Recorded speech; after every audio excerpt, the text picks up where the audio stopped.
I'm Al McFarlane. Welcome to Conversations with Al McFarlane. Glad to be here and glad to have you along.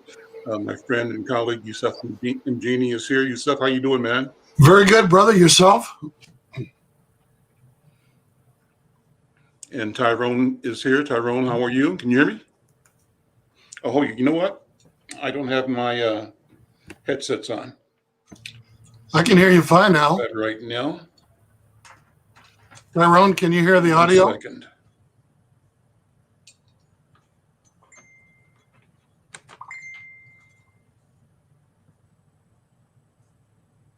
Here we go. Hey, Tyrone, how you doing, man? You hear me, Al?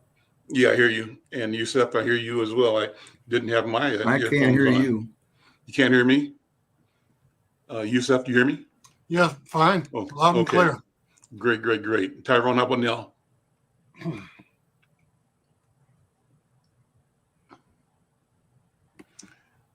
Tyrone, you hear me yet? I guess he's not hearing us yet. Hopefully, we'll get that audio situation cleared up in a minute, and we may be joined by a couple more folks. Yusuf, let's start with how you doing, man? What's on your mind? Well, I see that they finally have acknowledged that the two brothers who were imprisoned 56 years ago for the murder of Malcolm X. I hear you, Tyrone. I can't hear you, though. You can't hear me? Okay. Can you turn your, I'm not sure. Click out and come back in, Tyrone. Let's see. Let me send him a note. Sometimes Tyrone, if you log off and then log back in, it clears it up. Audio.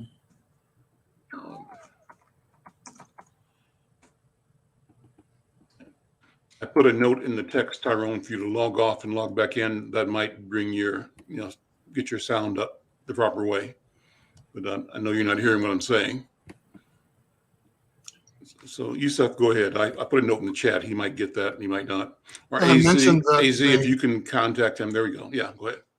The two brothers who were imprisoned for the murder of Malcolm X are being released after 56 years because the prosecution withheld evidence that was favorable to the two defendants.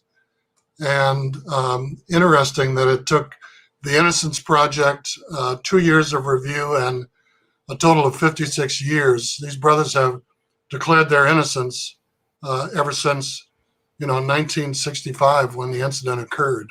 Mm-hmm. But sad that the one who's still alive is 83 years old. That's how long he's been in prison. He's still in prison, right? About to be released. The Manhattan District Attorney has agreed that he should be released immediately. Come on, we're talking about the two brothers who were imprisoned for the murder of Malcolm X are being released after 56 years. And it's kind of joy and pain at the same time. Sad that they were in prison for 56 years. One died in prison. And that it took the Innocence Project and a 2-year study to prove their innocence to get them released. Were they proven innocent, or was there a technicality in the sense that prosecution withheld evidence that was favorable to them? Right, but that doesn't prove that they were innocent. But they're not retrying them; they're releasing them. Right. Yeah. I mean, after years and years. 56. Yeah. 56 years. Just my point when I read the article, my point was, but they did. I still believe that they killed Malcolm because during that trial, there were eyewitnesses who identified those two guys. Mm-hmm. Mm-hmm. There were also several that got away, and the ranking officer first on the scene is the former Minneapolis police chief, the former Minnesota drug czar, and the former liaison between the New York City Police Department and COINTELPRO, who later would join the New York subway police. Chief Tony Buzza was the first cop on the scene. They were stationed or lurking directly across the street from the St. Teresa Hotel and the Audubon Ballroom. And that was always kind of fishy because several of the suspects escaped right under their eyes. Right. And I believe that I read somewhere where the FBI, because they had been surveilling him, they may have had prior information with regard to this assassination attempt. Could very well have. Yeah. They were listening in to every conversation, opening the mail, Right. Shadowing him. Yeah. Right. And the COINTELPRO papers said, we have to prevent the rise of another Messiah like Malcolm X at all costs. That's J. Edgar Hoover with his fishnet panties and girdle wearing self. Man, and I can't believe that, something hasn't been done to take his name off of that FBI building, but maybe that's what it's about. Maybe what he was doing is what they wanted done. Well, he had 8 presidents in his back pocket. So he knew where all the skeletons were buried, and he buried a few of them, to be sure. Right. Mm-hmm. Correct. Interesting movie with Leonardo DiCaprio called Hoover that was released a year or two ago that shares some of his personal challenges and faults and just the rabid, addiction that he had to trying to crush the civil rights and the Black Power movement. Said the Black Panther Party was the most dangerous threat to democracy in the United States, called Dr. King the most notorious liar in America. And actually, when he graduated from law school back in the 20s, he worked for the Justice Department. They hired him, and he spent 12 years trying to frame Marcus Garvey. And that was his claim to fame. So when it got around to shaming and framing Dr. Martin Luther King, sending sex tapes to Coretta Scott King 50 years after he had railroaded Marcus Garvey, that was old hat in terms of the dirty tricks that he had perfected. So his record was not only checkered but shameful. Right. That's why I said I can't believe that his name is still on the building, because he was an avowed racist. I mean, there's no question about that. And and a hypocrite. I mean, such a major hypocrite, because as we now know, he was homosexual, but he was dealing with homosexuals within the Bureau very, very unjustly. And within the public. At that time, if your name appeared in the newspaper because you were arrested in, what was the name of the bar in New York City that they named the movement after? Stonehouse. Was it Stonehouse? Stone something. Yeah. Stonewall, maybe. Stonewall.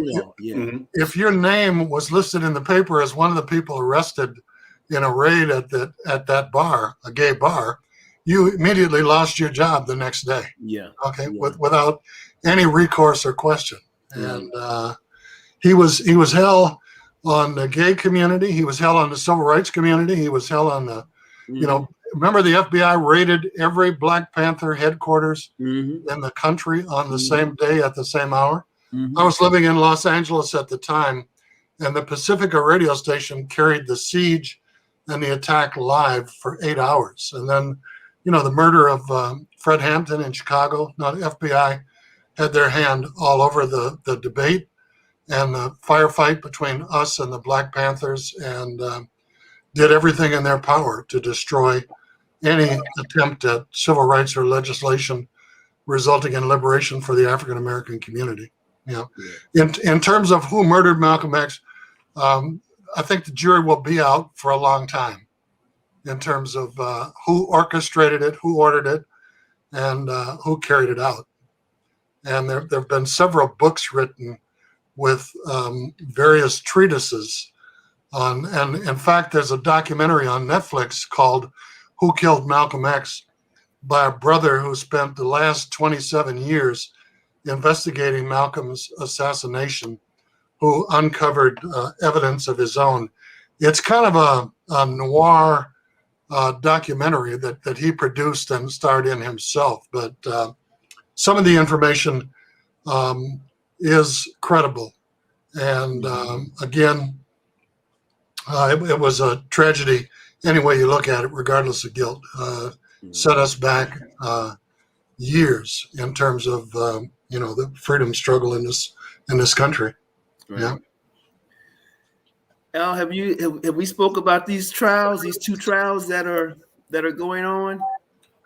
One in your backyard. We've not. Let's jump into it. And one in our backyard in Kenosha.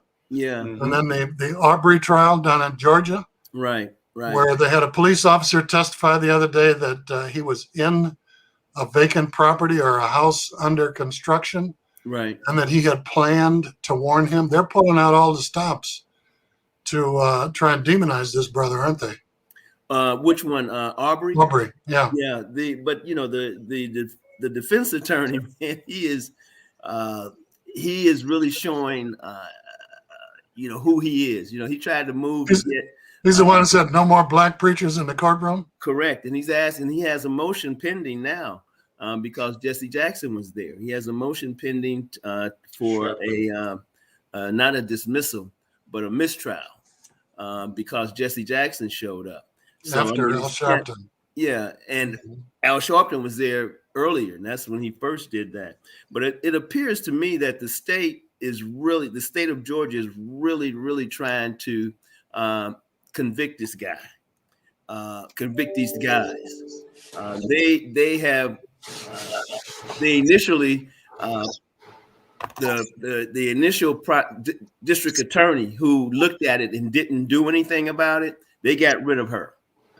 You know, they got rid of her and they put in a district attorney from up here, Cobb County, which is around Atlanta, north of Atlanta, and a black woman. And so she is overseeing it, although she's not actually doing the trial, but she is overseeing it.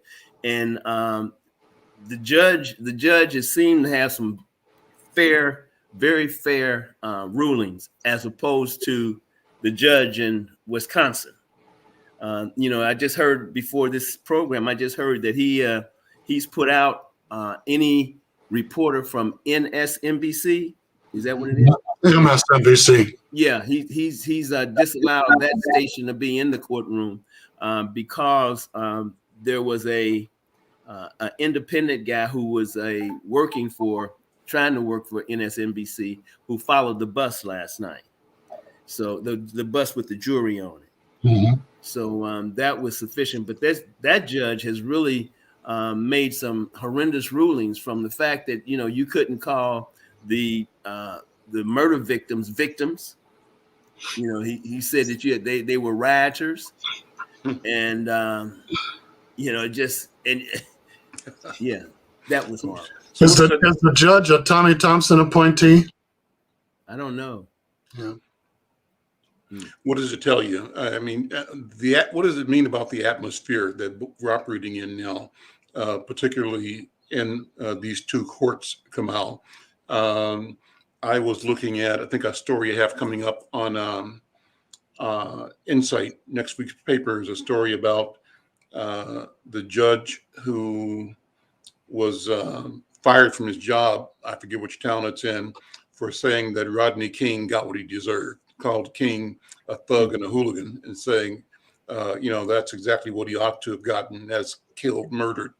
And so we're running that as a major story in the paper. We got it from, I think, the Atlanta newspaper and through NNPA. But it's a warning from my point of view that we should pay attention to the political, cultural, social, legal environment right now, because what seems to be afoot, and this is like a replay of Reconstruction, is an effort to roll back. So how does it look to you from your legal perspective, what's happening there in Georgia and what's happening here in Wisconsin? And what's happening in D.C. in the Congress? Yeah, I'm like you. I can see the war is continuing. The Civil War continues. You know, Reconstruction never really got off the ground. Because Lincoln wanted it just to go away. That was his thing, just go away. But then when Andrew Johnson came in, as a result of that compromise, and he removed the troops, first he removed all black troops, the troops who were guarding the South, he removed all of them. Long story short, I'm cautious about what this country is going to do. I think it's getting down to what are we going to do with these black people?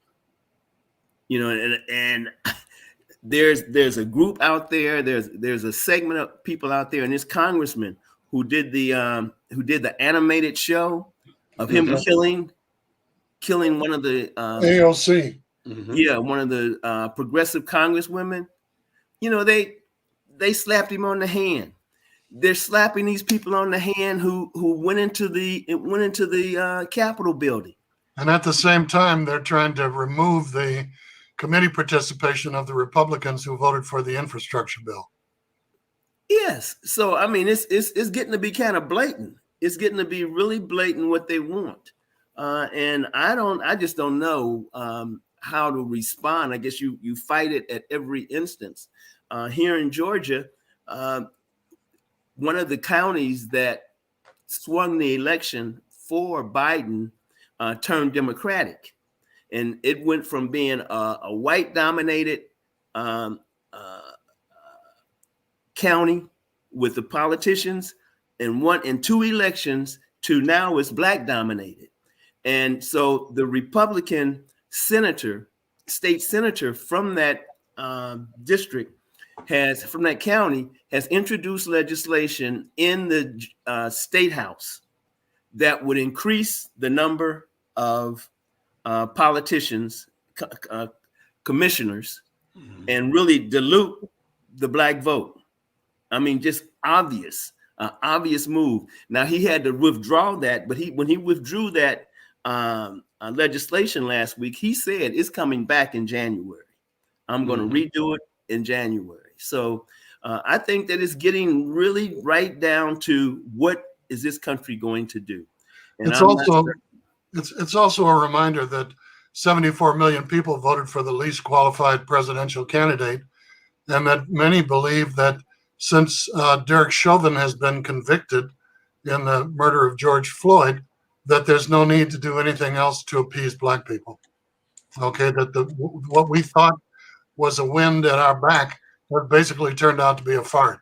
Okay, in terms of any kind of political empathy or consideration. Foundations and corporations, we talked about it earlier, pledged more than $2 billion for racial justice and inclusiveness, etc., equity, and only a handful of millions has actually been disseminated. Yeah. I see Tyrone is joining us. Tyrone, can you hear us now? Yes. Oh, great, man. Thank you for jumping in the conversation. You know Kamal King, obviously. Hey, brother, how you doing? You know Yusef and Jeannie.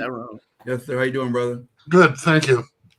Let me ask, we're talking about just the general atmosphere, Tyrone, in the country with seems to be the emergence of an attitude of repression and resistance to what we call our movement towards justice and fairness. But one of the reasons I wanted you to be on today was because you got a meeting in a few minutes with some other leaders in the community talking to Minneapolis Police Chief Medaria Arredondo.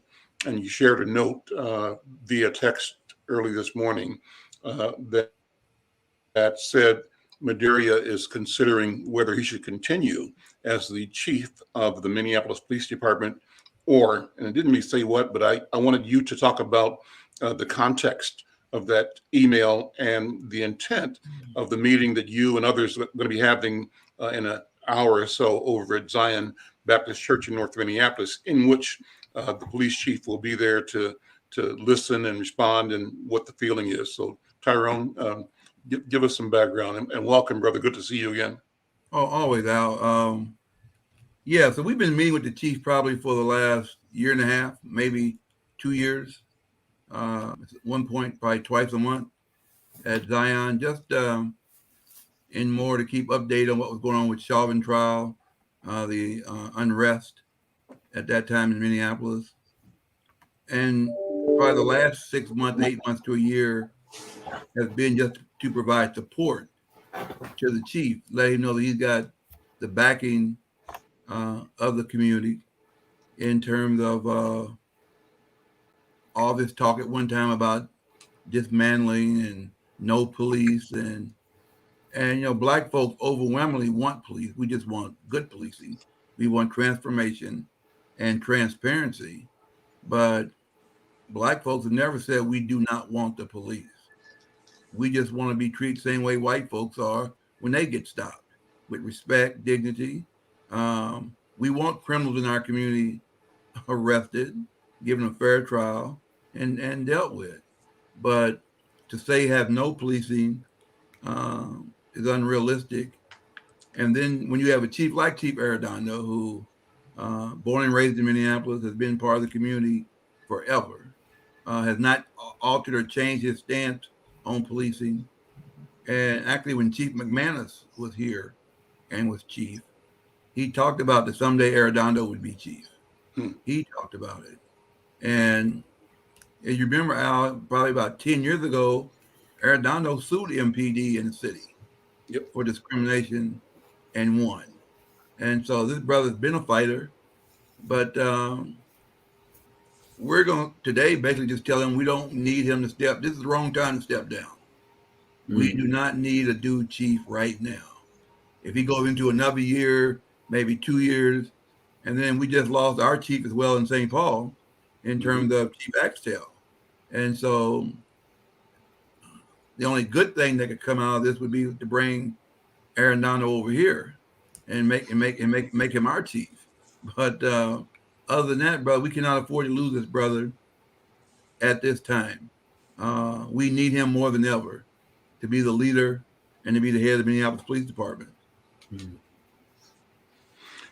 Yusuf, you agree with the consensus that our community, the Black community, rejected the notion of, I mean, the numbers say so in the polling, but what do you understand as the sentiment of the Black families and Black residents and voters about the whole question of quote unquote defund the police?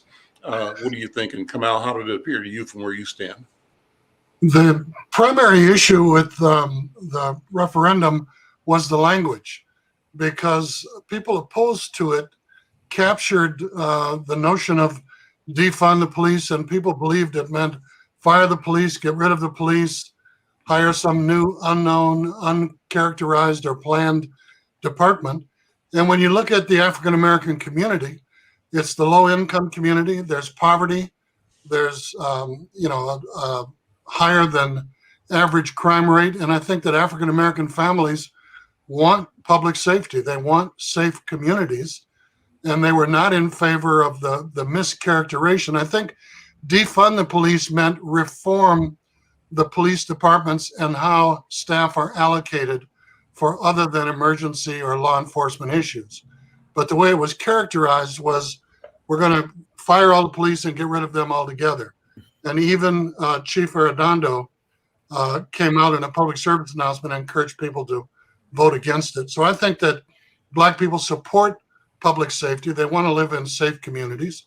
And that's why 52% of the African Americans who were polled said they could not support the ordinance to defund the police. I think that the people who proposed that, their image and their idea was captured, and it was spun to a point where it had extreme difficulty getting any kind of traction whatsoever. How did it look to you, Kamal, when you watched from Atlanta this discussion here in Minnesota? Well, let me back up by saying that it was a very unfortunate slogan, defund the police, because it just provided ammunition to our opposition. But like Brother Terrell said, it's not about defunding the police. Two things. Here, or across the nation, the police have been militarized. I mean, they have received huge amounts of money And equipment. And in my county, DeKalb County, I mean, our roads were breaking down. Our roads were, going to hell. And when I went down and asked the county, what's going on? Said, the police are getting all the money. The police are getting more money.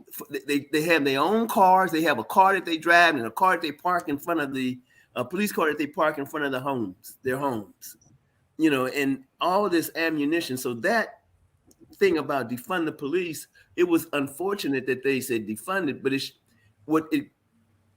to me, what it meant was, instead of sending police into a situation where someone is having a mental breakdown. We had a guy here who was a former serviceman who was having a mental breakdown in his neighborhood, in his parking lot. And they went in and killed him. You know, because the police are not trained to deal with that. Out there for us. Yeah, the police are not trained to deal with that. So, you know, to me, that's what it meant. You know, put money where it needs to be put, and stop this demilitarization of local police departments. Sound right to you, Tyrone? Well, that's not the case in St. Paul. I mean, we have total units now dedicated with the mental illness folks and people to go out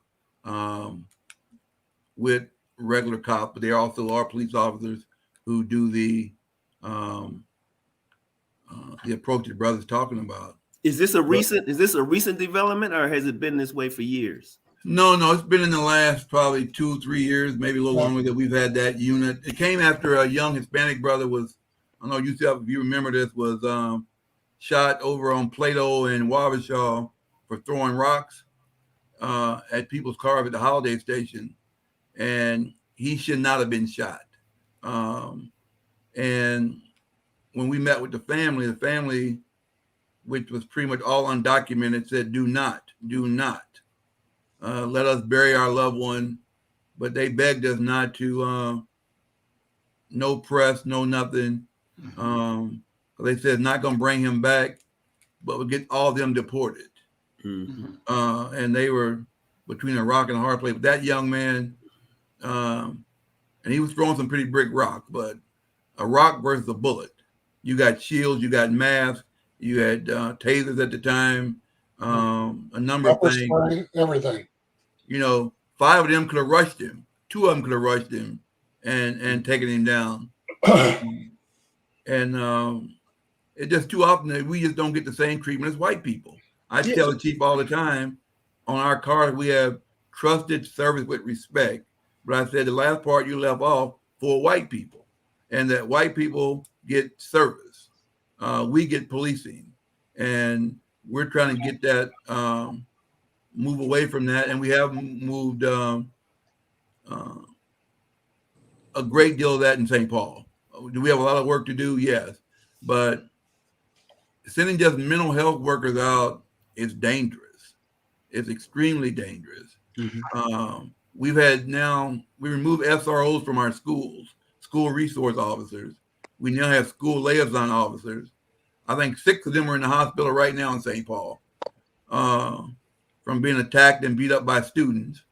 Mm-hmm. And it's only going to be a matter of time before one of them is killed or teachers killed in our schools, because they're bringing guns into school, they're bringing knives, and we don't want to get like DC schools where they have that airport thing. You put your backpack in and you get it scanned for, and one way in, one way out. But we've had fights almost every day in St. Paul. 50 to 100 kids fighting at Como, at Johnson. Is it black kids fighting black kids, or is it African Americans fighting Somalis, or blacks fighting whites? It's all black. Yeah, it's pretty much black on black. There has been a lot of Somali, you stink, your religion, just based on stupidity. And now we've had parents come into the schools jumping on children. And so it's an extensive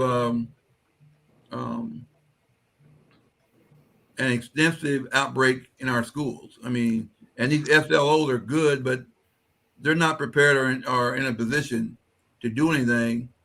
And in St. Paul or any police department, they have a tree that they operate from. A fight, they're not coming. They're not coming because you call and say, we got a fight. Not coming now if you got a car accident, unless somebody's hurt. They tell you exchange information and go. And so we're at a point where, and I told the school board this, they'll have the blood on their hands of one of these teachers or a student because there's no way to protect these children. And point blank of fact. So, yeah, but. Tyrone? Yeah. Interestingly enough, the Star Tribune reported online this morning that the Justice Department is giving a grant to the St. Paul Police Department to hire 30 additional on-street law enforcement officers. Hmm.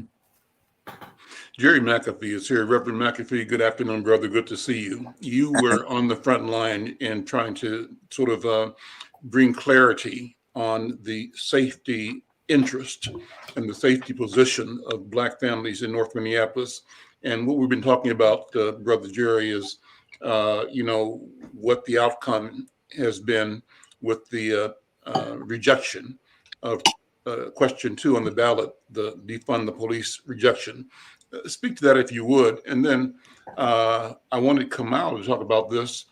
Part of our conversation here in Minnesota has been, white cops, Black community, and the conflict of the threat of police brutality, read that to be white police brutality against brown and Black bodies.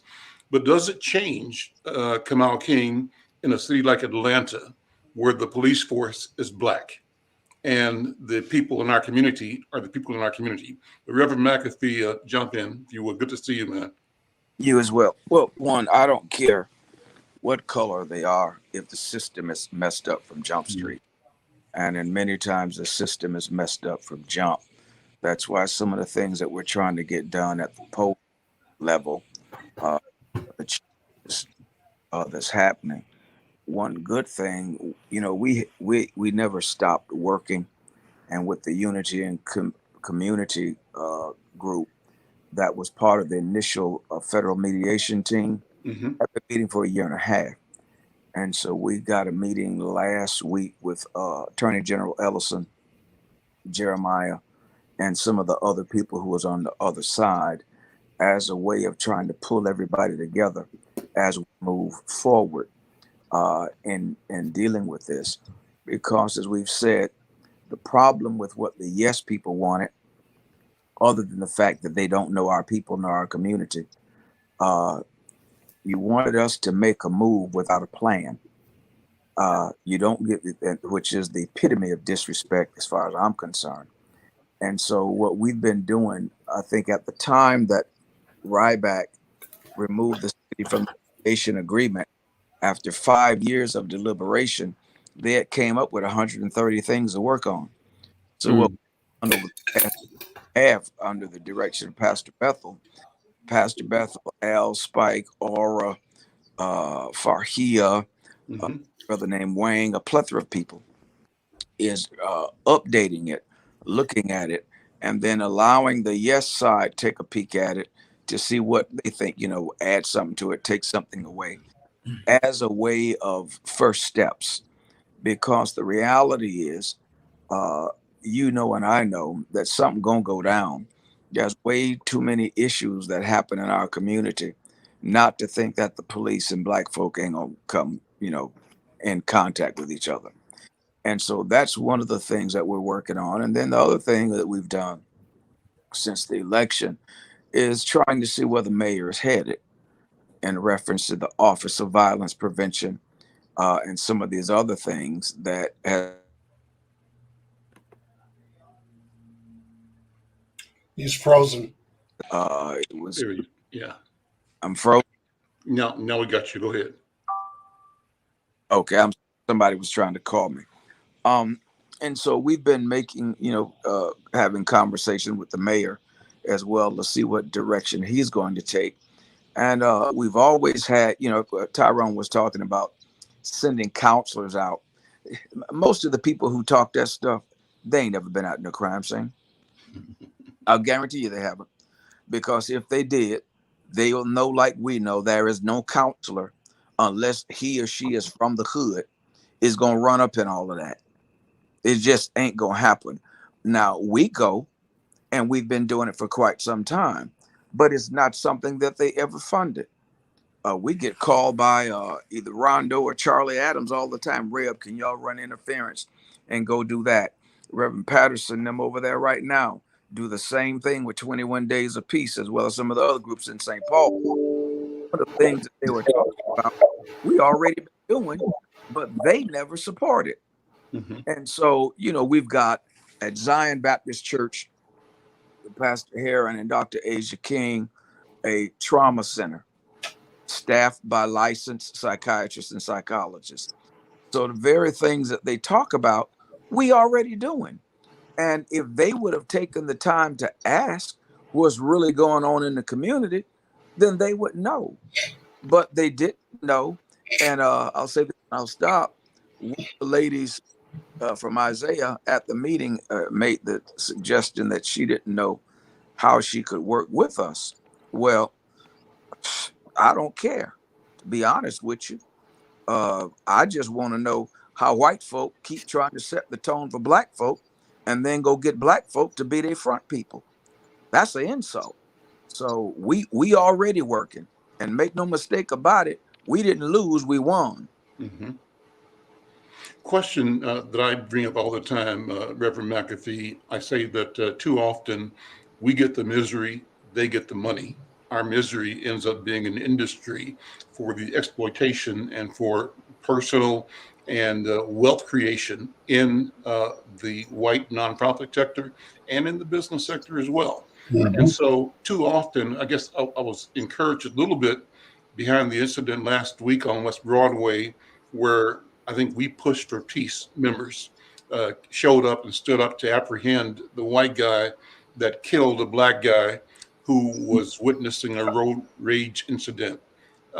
And at minimum, it's kind of refreshing to see the downtown media at least acknowledge the responsible intervention by Black community. What do you think? Well, that's great. One, that gentleman Bougie, he's a member of New Salem. And those kinds of things happen a lot, All but the it time. never gets much play. Mm-hmm. Because they want to paint a picture that's not always there. Did you know that the county is closing down all of the juvenile facilities in Hennepin County Nope. because these far left leaning people almost suggesting you don't need them anymore? Man, they moving so far that people who ought to be in jail, and you know me, if you don't need to be, you certainly need to be. But with some of the things some of these kids doing, they need to be locked up, man. But you got this other group that, they don't need this. This one dude, he done had 3 or 4 tries, and he just done shot somebody another month ago. It's just crazy with the way they're going. They've gone so far left. And listen, since I think it's 2000 to 2018, you've had over 140 or 150,000 black men killed. And we don't seem to be that upset about it. And most of it, those weren't by the police. It was us on us.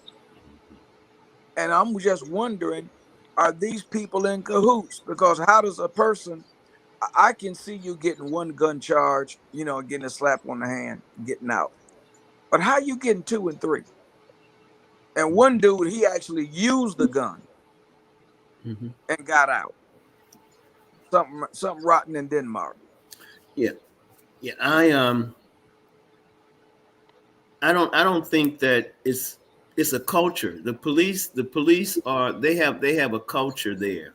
Now it's easy to say that, when a white cop, like the Tamir Rice incident, the kid's out playing with a play gun in a park, and the cop drives up and just gets out of the car and starts shooting.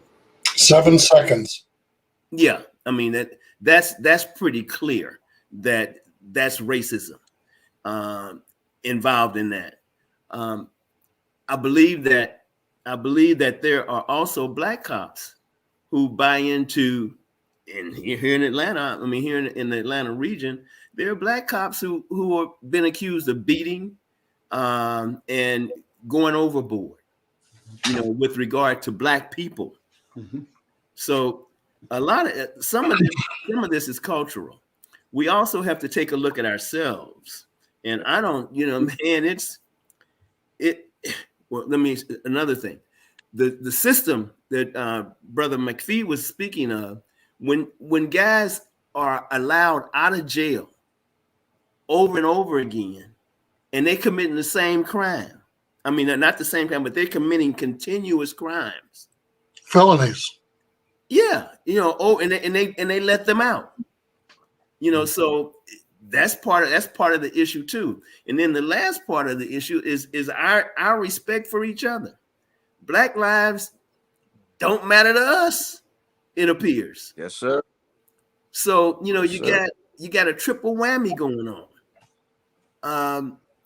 We killing each other, white folks killing us, and they letting people out who is committing crimes and constantly committing crimes. It's a big problem. A huge problem. Al Sharpton once said that everybody who's skin folks ain't necessarily kinfolk.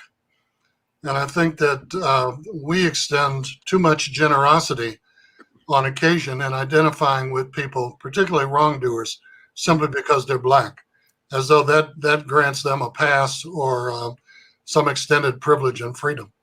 And I think we need to hold ourselves and self and kind accountable when people do cross the line and become more of a liability than an asset in our community. Correct. And we can't just be black and white. I lived in West Africa, and I know that skin color ain't it. And if you didn't have the proper marks on your face, I don't care what everybody was black, but if you had your marks were going down this way and wasn't going down this way, you were different. You were a different tribe. Mm-hmm. And I've seen people killed. I mean, tribal warfare, people killed because they didn't have the proper marks, or because they spoke English rather than French. Reverend McAfee, what do you think? I mean, what does it mean for us here locally? I raised the question of resources. How do we get resources we need to create the kind of justice process and justice system that honors and reflects us and allows us to be the dignified human beings, neighbors, fathers, and mothers that we're supposed to be? How do we get in that space? Well, I think one, and my brother, I've been saying this for the last few weeks. Y'all, it's up to us. We've been asking white folk to do right by us for a long time. How long are we going to keep that foolishness up? Mm-hmm. When do we stop and look within, use what we got, quit worrying about what we don't have, use what we got and strengthen it? We have the ability, yes, we do, to patrol ourselves. If black folks spend a lot of money, we just spend it wrong. We can see that by when a Foot Locker announced a new Michael Jordan tennis shoe, they line up 6 o'clock in the morning to go get it. So we got the money, just not the information. I think when we look within and understand that we got what we need, it would be wonderful if the government helped us out. But we know chances are of them helping people out who think and talk like we do, they ain't gonna do it. So we have to do it. Salem Inc. now I've been around. I've been in New Salem for 31 years. We still doing houses. We ain't getting grants for it. It might not be at the same level that some folk doing it, but I ain't got to beg. I don't laugh. If it ain't funny, and I don't scratch if I ain't itching. We start where we're at. And if we go back in and start rebuilding our families, and I mean from the ground up, morally, mentally, spiritually, etc., we can change our own path. And I think that's what we got to spend more time on rather than trying to get these people to do us right. Because my mindset is a strong black man, if he is the protector, the priest, the protector, the provider of his family, anybody that threatens that, be it the police, rappers, gang, or otherwise, gonna have something to deal with. Mm-hmm. And if we get there, we get that mindset to where it becomes a problem because we know who we are and whose we are and what belongs to us, then we can make the moves. I want to spend the rest of my time on this earth talking about what we need to do, not what them folk done. Hell yeah, we've been doing this for a long time, but what we need to do for ourselves. Jerry, churches, where do you start? I mean, what you need, the churches, the NAACP, the organizations. I work through my church. NAACP ain't ours. That's theirs. But through the church, Yeah. the church. Jerry, we have, we mentioned this, I think last week, before last, a new city council. For the first time, 13 members of the Minneapolis City Council are people of color. 6 of them are African, African people, African Americans.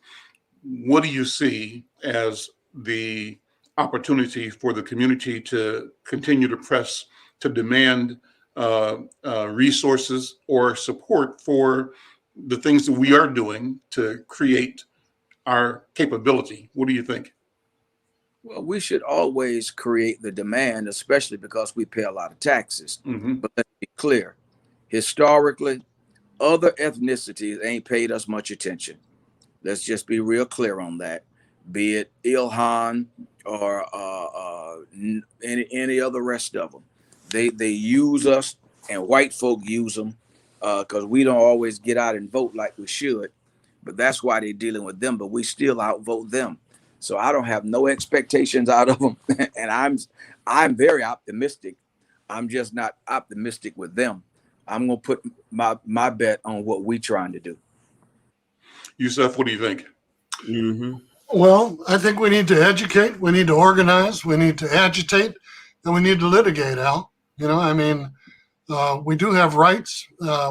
Self-respect means that you stand up for those rights. We do need to educate people about what's happening because the white power structure believes that apathy means acceptance. And if people don't vote, they have no right to complain. The political structure is not going to look out for our interests unless we participate in it and advocate on our own behalf. I think that's what Reverend McAfee is saying, that being strong means representing your best interests and doing it actively. It's not a passive practice, or, you know, it ain't for sissies, okay? Because it takes a lot of time, it takes a lot of personal commitment, it takes resources, it takes attendance, and it takes a willingness to work with other people, whether you agree with them or not, if they have the same objective, okay? And we have a lot of people in our community have been carrying grudges since 1952.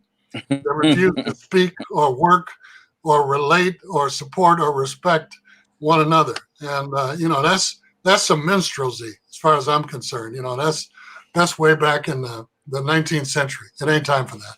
It's time to go forward, okay? And, you know, we used to say each one reach one, each one teach one. Mm-hmm. People feel that anything they do on behalf of the community is extra personal or self-sacrificing. If they don't get their picture in the paper or a nickel more an hour in the pay envelope, or, you know, the white man won't pat them on the back, they want nothing to do with it. You know, we've got to convince them people, or we got to get them out of our path to forward progress. Plain and simple. They need to choose sides. They're either with us or they're against us. And if it's the latter, we need to move on past them. You know, I mean, Stanley Crouch once said that we have to let barking dogs bark so the caravan can move on by.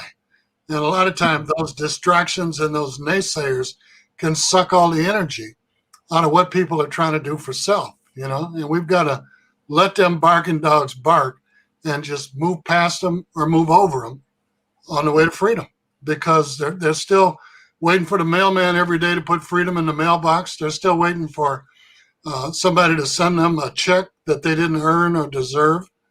And it ain't going to happen anytime. Then they're mad at us because we didn't give it to them or do it for them. So, McAfee, what about Arredondo? Are you going to be at the meeting at 2:30 with Arredondo up there in Zion? Yeah. What's our community? What's your position on either encouraging or supporting or acknowledging, you know, him, and hopefully supporting his maintaining the leadership role he has? Well, you know, I would certainly prefer for him to stay until we finish this reform. I think it would make it look a whole lot better. We won this major thing, and that we was working before the George Floyd thing ever took place. Mm-hmm. That's what's interesting. He's always been with the community, and so I think we have everything that we need to do the things that we need to do. This city council or the past one certainly wasn't going to be supportive, but now you got some that will be. and we can make the necessary moves. Okay, I think that's about it for today, guys. Good conversation. Appreciate all of you. Keep up your good work, and we'll do this again. Go ahead, Isa. One note, for the past 7 days, guess which state has had the highest number of COVID infections, 3 times the national average? Right here in Minnesota. Minnesota. Yeah, And talk about that. yesterday, Michigan surpassed Minnesota, so we're now number 2, but still 3 times the national average. And 6,000 people, 5,900 to be exact, contracted COVID yesterday. 33% of them were vaccinated. So we really need to social distance, wear the masks, and you can get COVID shots, booster shots at Cub stores, at CVS, at Walgreens, all over the place. And many of those locations are giving out gift certificates today until 3 p.m. in St. Paul at Mount Olivet Baptist Church. They're having walk-ups to get booster shots, the first, the second, or the third. And they're now recommending, CDC is recommending that children get it, that adults get it. And we've got to encourage people to be safe and to protect themselves, because this Delta variant is taking people down for the dirt now. And a lot of good people are dying from it. So Jerry, let's be safe. what's the conversation in your congregation about COVID and our response to it? We've been supporting it, Al, from day one. Mm-hmm. I got my booster yesterday. So we played a role in with Stair Step and making sure that all of that, get funded and that we get it out to our people. And I think we must have when I got there yesterday, they had done over 70 people. So that the numbers are pretty good. But man, just the fear from some individuals and the misinformation by some is just blows me away. Sad. So what you said is it's a third of the people were breakthroughs. It was breakthrough Correct. infections? 33% have been vaccinated. I hate to tell my wife that, because last week she went off on me. I wanted to go see the Rolling Stones. I had never seen the Rolling Stones, so I said, well, here's a chance to go to see the Rolling Stones. And down here in Georgia, I think we're maybe 50% vaccinated, and a lot of white folk ain't vaccinated. And she was telling me that you're going into an environment where there are no mask requirements, no vaccination requirements, and I went anyway. So she went packed like sardines. Yeah. So she went off on me, and fortunately, I came to my senses and I told her that I wouldn't do that anymore. I'm a season ticket holder to the Hawks, and that means I've got to give up, which I've had to do this week. I have to give up my tickets because I'm not going back into the environments, those big environments, especially since what you just said. I'm vaccinated, but and you know who's doing most of the spreading? Come out, kids.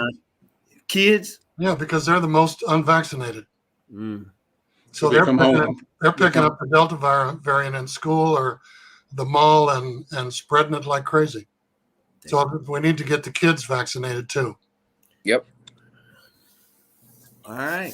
All righty. Be blessed. Listen, thanks, guys. Take care. We'll see you next time. Take care, Ref. Come out. Al. Thank you. Bye-bye. Peace. Bye. Join me tomorrow. Tomorrow, the Healing Circle with Dr. Vervada Garrett Akansanya and the African American Child Wellness Institute.